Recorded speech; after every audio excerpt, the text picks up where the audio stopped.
انسان کی زندگی میں کچھ چیزیں ایسی ہوتی ہیں جن کے بغیر زندگی گزر نہیں سکتی۔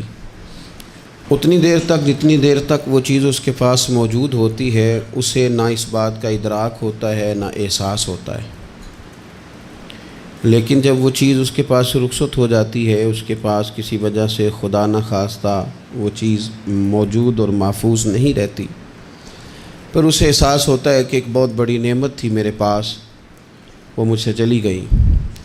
ہماری زندگی کے اندر بہت ساری ایسی چیزیں ہیں کہ اگر وہ ہم سے رخصت ہو جائیں، خدا نہ کرے، تو پھر ہمیں بڑی شدت سے احساس ہوگا کہ یہ نعمت کتنی بڑی ہے۔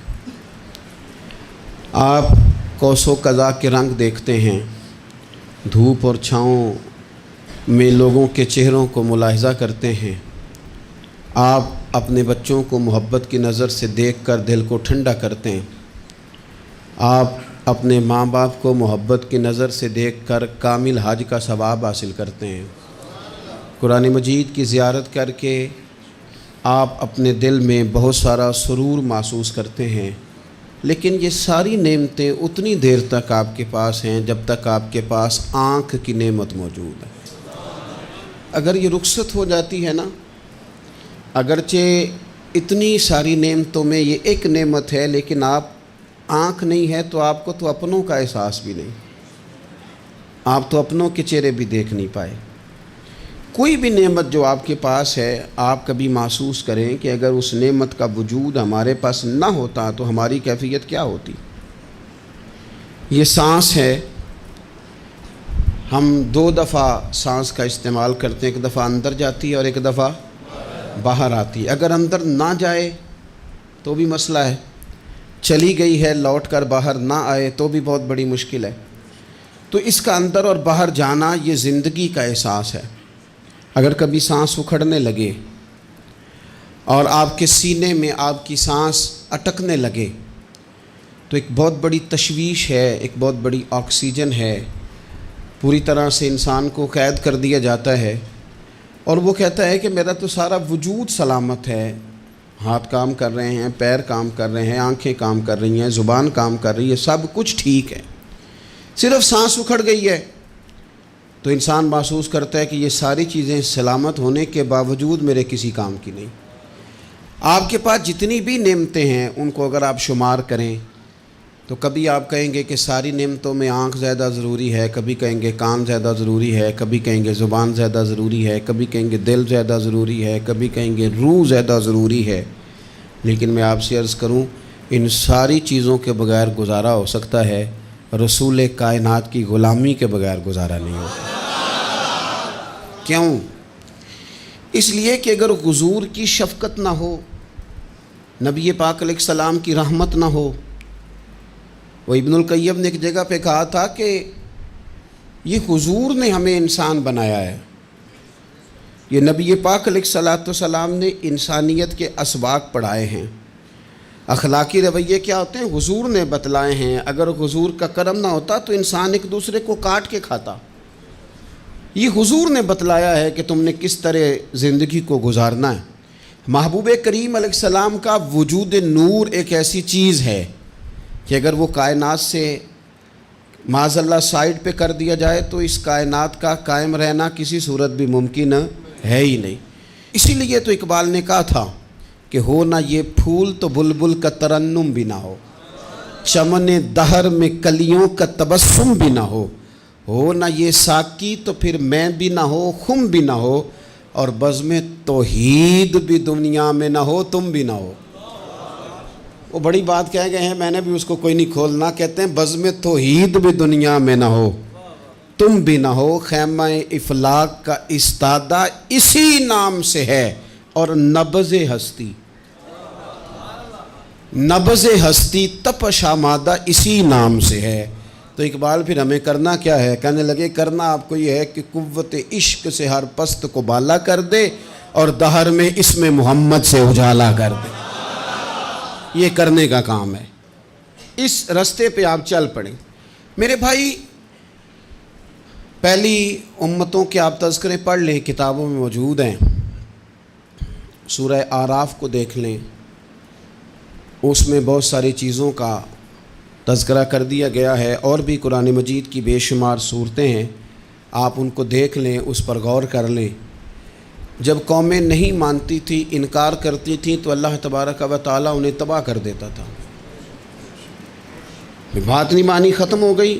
ایک مقصد ہے نا جس کے لیے کسی چیز کو بنایا گیا، تو مقصد تخلیق انسانیت کیا ہے کہ وما خلقت الجن والانس الا لیعبدون، جنوں اور انسانوں کو اللہ نے اپنی عبادت کے لیے پیدا کیا، اور ان کو جب عبادت کی دعوت دی گئی، جب انہیں پیغام دیا گیا اللہ تعالیٰ کی توحید کا، انہوں نے نہیں مانا، تو جس مقصد کے لیے بنایا تھا جب اس طرف ہی نہیں آئے۔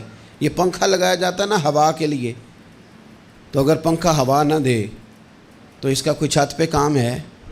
اس کو اتار کے تو آپ سکریب والے کے پاس بھیج دیں گے، بھئی ختم ہو گئی بات۔ تو مقصد جو تھا نا اللہ کی عبادت تھی، تو جب قومیں اللہ کی عبادت کی طرف نہیں آئیں تو اللہ نے انہیں تباہ کر دیا اور صفحہ ہستی سے مٹا دیا۔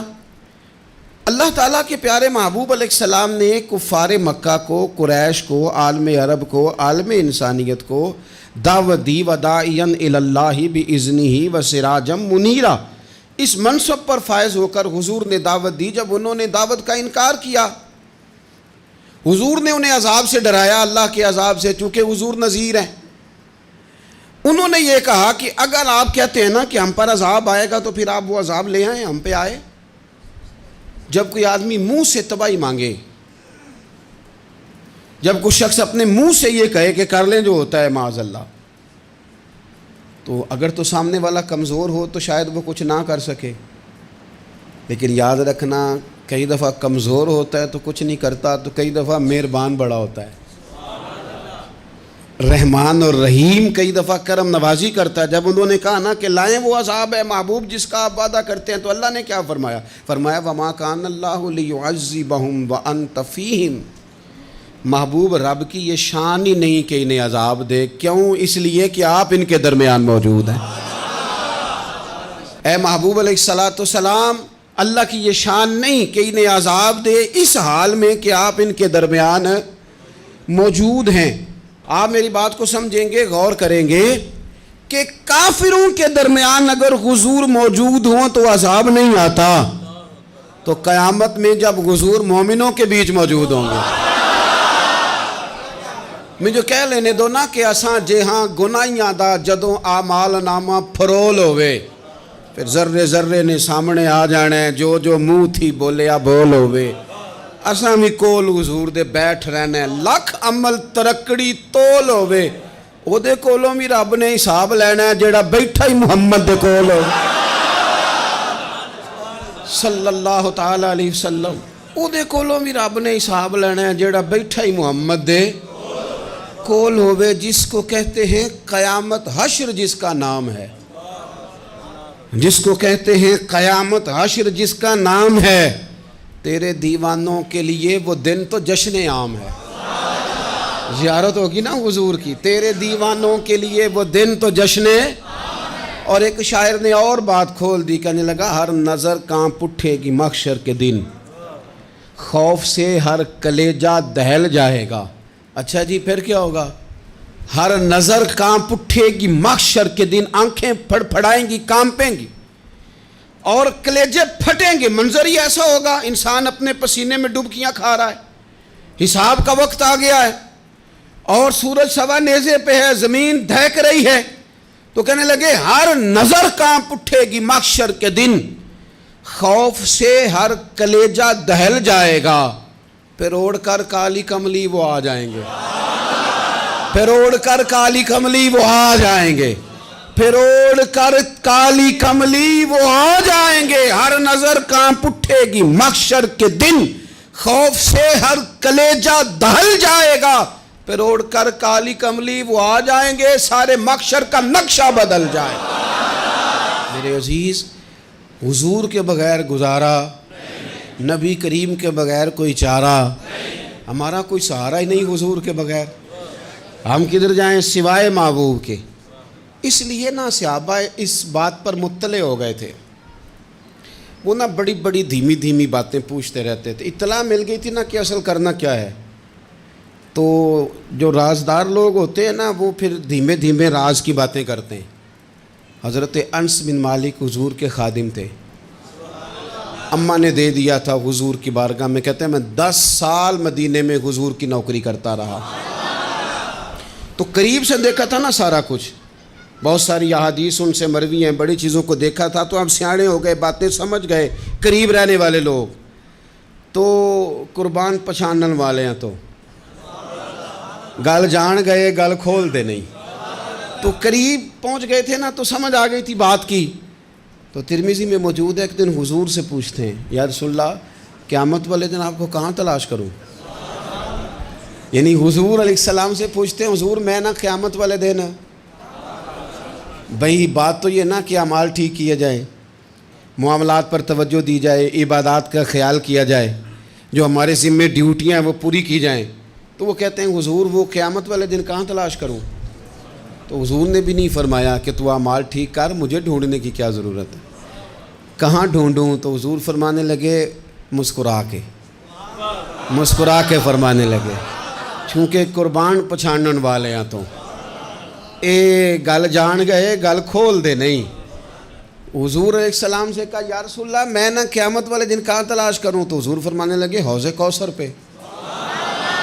یا رسول اللہ وہاں کیا ہوگا؟ تو فرمایا امت پیاسی آئے گی تو میں جام بھر بھر کے پلاؤں گا، میں جام بھر بھر کے پلاؤں گا. ایسا کہ تیری خیر تیرے میں کدے کی خیر، ایسی پلا کہ جس کا نشہ عمر بھر رہے. اور ایک نے کہا تھا کہ طیبہ سے منگائی جاتی ہے، سینوں میں رچائی جاتی ہے، توحید کی میں پیالوں سے نہیں نظروں سے پلائی جاتی. حضور صلی اللہ علیہ وسلم نے فرمایا حوض کوثر پہ بھی جام پلائیں گے. سیانے بڑے تھے حضرت انس، اور بھلا ہمارا کر رہے تھے. یہ حضور سے پوچھ کے نا تو ہمیں ایڈریس بتا رہے ہیں، کیونکہ حدیث روایت کر دی نا تو ہمیں ایڈریس سمجھا دیے، پتے بتا دیے کہاں پہنچنا ہے، ساری جگہ سمجھا دی. چلیں جدید دور آ گیا ہے، انہوں نے لوکیشن بتا دی کہاں کر کے نا کس جگہ جا کے سٹاپ کرنا ہے کام. یا رسول اللہ وہاں ملاقات نہ ہوئی تو حضور نے فرمایا پھر پل صراط پہ آنا. یا رسول اللہ وہاں کیا ہوگا؟ فرمایا امت گزر رہی ہوگی اور میں دعائیں مانگ رہا ہوں گا، رب سلم امتی رب سلم امتی، یا اللہ میری امت کو سلامتی سے گزار دے. تو وہاں آ جانا، میں دعائیں وہاں مل جاؤں گا. قربان جائیں. فاضل بریلوی بول پڑے، کہنے لگے خدا کی رضا چاہتے ہیں دو عالم، خدا چاہتا ہے رضائے محمد. اجابت کا جوڑا عنایت کا سہرا، دلہن بن کے نکلی دعائے محمد. اجابت نے جھک کر گلے سے لگایا بڑی ناز سے جب دعائے محمد. رضا اب پل سے وجد کرتے گزریے کہ ہے رب سلم دعائے محمد صلی اللہ علیہ وسلم. تو عرض کی یا رسول اللہ وہاں ملاقات نہ ہوئی تو؟ میں نے کہا وہ ہمیں لوکیشن سمجھا رہے تھے، انہیں تو پتہ تھا پہلے ہی. ایک قربان پچھانن والے ہیں، تو ایک گل جان گئے گل کھول دے نہیں. تو وہاں نہ ملاقات ہوئی تو حضور نے فرمایا پھر میزان عمل پہ آنا. یا رسول اللہ وہاں کیا ہوگا؟ فرمایا امت کے عمل تول رہے ہوں گے اور میں ان کے لیے دعائیں کر رہا ہوں گا. میں نہیں جا سکا کبھی بچوں کے ساتھ پیپر دلوانے، استاد کو اجازت نہیں دیتے، کہتے ایک ایگزامینر اور آئے گا کوئی، جس نے پڑھایا ہو اسے اجازت نہیں کہ تو جا. ابا جی کو اجازت نہیں ہوتی کہ وہ ایگزامینیشن ہال میں جائے، وہاں تو کوئی اور لوگ آتے ہیں.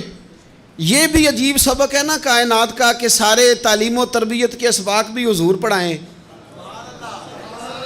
رنگ بھی سارا حضور ہی بتائیں، اور قبر کے سوالات بھی سارے ہمیں حضور بتا دیں، اور جب پیپر ہونے لگے تو سرانے بھی کھڑے ہو جائیں.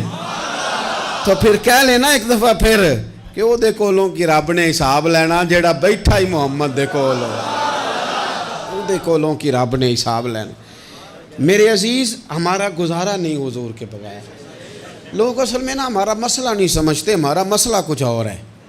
لوگ ہمیں نا بلا وجہ پریشان کرتے ہیں، کبھی جھنڈے سے، کبھی ڈنڈے سے، کبھی جھنڈی سے، کبھی کسی شے سے، کبھی کسی شے سے. کبھی کہتے ہیں وہ نعت اونچی پڑھ لی، کبھی کہتے ہیں سلام اونچا پڑھ لیا، کبھی کہتے ہیں وہ جھنڈیاں لگا دیں. میں نے کہا آپ کی بات بھی ٹھیک ہے، پر ہمارا مسئلہ تو سمجھو نا، ہمارا گزارا نہیں نا بھائی. جو کسے دا عاشق ہووے او گل اسے دی. 100 مکر بہانے کر کے میں پوچھے میاں صاحب نو مزار تے جا کے کہ مکر کرنے ٹھیک نے؟ تساں آکھیا نا مکر کردا ہے تے حضور ٹھیک نے؟ تے مینوں لگدا ہے کہ پولا جان دے سے پئے کہ سونا راضی کرنا ہوئے تے موڑ ٹھیک نے۔ حضور نے ایک دن کہا تھا، حضرت ابو سعید خدری نے کہا یا رسول اللہ، آپ قرآن پاک کی تلاوت کر رہے تھے، قرآن پاک بڑا سونا پڑھتے تھے نا، تو نبی کریم نے سن لیا، اب کیا کریں، دلیل دیں گے تو بات مضبوط ہو جائے گی۔ حضور نے سن لیا تو بعد میں فرمایا ابو سعید تو بڑا سونا قرآن پڑھتا ہے، رب کے علاوہ کسی کو دکھا کے عبادت کرنی جائز ہے؟ حضرت ابو سعید خدری کہنے لگے سن رہے ہیں، مجھے پتہ نہیں تھا آپ سن رہے ہیں، ورنہ میں نے تو اور بنا بنا کے پڑھنا تھا۔ اب تو مان جاؤ نا، جو کسے دا عاشق ہوئے گل اسے دی کرد ہے، 100 مکر بہانے کر کے، 100 مکر بہانے کر کے او دے ہی مرنے مرد ہے۔ میرے عزیز ہماری مجبوری ہے، لوگ اس بات کو سمجھتے نہیں، ہماری مجبوری ہے، حضور کا میلاد ضروری ہے، لوگ سمجھتے نہیں بات کو، اس لیے بلا وجہ رٹا ڈال کے بیٹھتے ہیں۔ بھئی ہم نے تو کوئی رٹا ڈالنا نہیں، نہ سیاست کا، نہ دولت کا، نہ اقتدار کا، نہ کسی اور چیز کا۔ سیاست دے جھگڑے اساں چھوڑ دیتے، یہ تے محبت دا جھگڑا ہے، یہ چھڑا کوئی نہیں سکتا۔ تو میرے عزیز ہمارا حضور کے بغیر گزارا، اور نبی پاک علیہ السلام کے بارے میں رب فرماتا ہے وَلَسَوْفَ يُعْطِيكَ رَبُّكَ فَتَرْضَىٰ، محبوب میں آپ کو اتنا دوں گا کہ آپ اپنے رب سے راضی ہو جائیں گے۔ کیا کروں میں، اب یہ آیت اتنی شاندار ہے۔ حضرت امام زین العابدین رضی اللہ تعالیٰ عنہ سے کسی بندے نے کہا قرآن پاک میں سب سے زیادہ امید والی آیت کون سی ہے؟ اس کا خیال تھا لا تقنطوا من رحمت اللہ کہیں گے، اللہ کی رحمت سے نا امید نہ ہونا۔ اس نے کہا حضور سب سے امید والی آیت بتائیں، وہ کہتا میرے ذہن میں تھا کہ یہ والی آیت پڑھیں گے، تو امام زین العابدین رضی اللہ تعالیٰ عنہ فرمانے لگے سب سے امید والی آیت ہے وَلَسَوْفَ يُعْطِيكَ رَبُّكَ فَتَرْضَىٰ، رب کہتا ہے محبوب اتنا دوں گا کہ آپ اپنے رب سے راضی ہو جائیں گے۔ آیت نازل ہو گئی تو حضور پتہ کیا فرماتے ہیں صحابہ سے؟ فرماتے ہیں رب کہتا ہے حبیب تجھے راضی کرنا ہے، اور جب تک میرے سارے غلام جنت میں گئے نہ میں نے اللہ سے راضی ہونا ہی نہیں، میں نہیں راضی ہوتا اللہ سے، سارے جائیں گے تو تب تو میں تو کہتا ہی رہوں گا نا قربان پچھانن والے آتا، او گل جان گئے پر گل کھول دے، او گل کھول دے نہیں، پتہ چل گیا بات کا، حضور کے بغیر گزارا، حضور کے بغیر کوئی چارہ ہی نہیں۔ اور خود حضور کیا فرماتے ہیں، یہ سنن ابن ماجہ ہے، میرے رسول پاک صلی اللہ تعالیٰ علیہ وسلم ارشاد فرماتے ہیں، حدیث کے راوی حضرت ابو موسیٰ اشعری رضی اللہ تعالیٰ عنہ، حضور فرماتے ہیں کہ اللہ نے مجھے اختیار دیا۔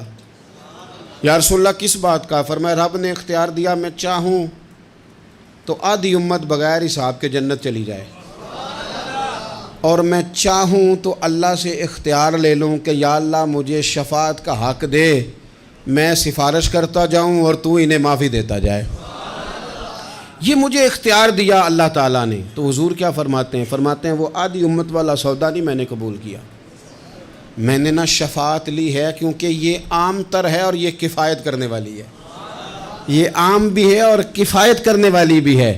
اور حضور نے یہ لفظ کہے، یہ سنن ابن ماجہ کتاب الزہد دیکھیے گا، اس میں روایت مل جائے گی۔ حضور فرماتے ہیں یاد رکھو تمہارا کیا خیال ہے کہ میری یہ شفاعت پرہیزگاروں کے لیے؟